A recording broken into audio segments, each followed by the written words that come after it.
নমস্কার বন্ধুরা, দেখো আমি বৃষ্টির মধ্যে ছাতা মাথায় দিয়ে ছাদে দেখতে চলে এসেছি কোনো গাছের গোড়ায় টবের মধ্যে জল জমেছে কিনা। কিন্তু দেখো বন্ধুরা, এই টবগুলোতে কিন্তু কোনো জল জমেনি, এই ধারের টবের মধ্যেও কিন্তু কোনো জল জমেনি, দেখতে পাচ্ছ। কিন্তু এই দুটো টবের মধ্যে জল জমেছে।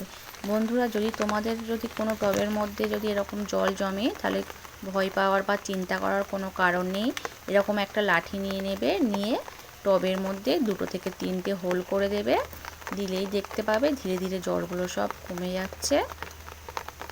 এইটার মধ্যেও হোল করে দিলাম,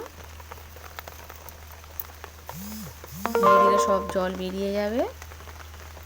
তোমাদের তলাটা দেখাতে পাচ্ছি না, কারণ আমার এক হাতে ছাতা, ফোন রয়েছে, ওই জন্য অসুবিধা হচ্ছে। দেখো বন্ধুরা, অনেকটা জল বেরিয়ে গিয়েছে। ধীরে ধীরে দেখো বন্ধুরা, সব জলই বেরিয়ে গিয়েছে। কিন্তু বৃষ্টির জলের হাত থেকে বাঁচাতে হলে গাছকে আমাদের কিন্তু মাঝে মাঝে ছাদে এসে গাছের খেয়াল রাখতে হবে।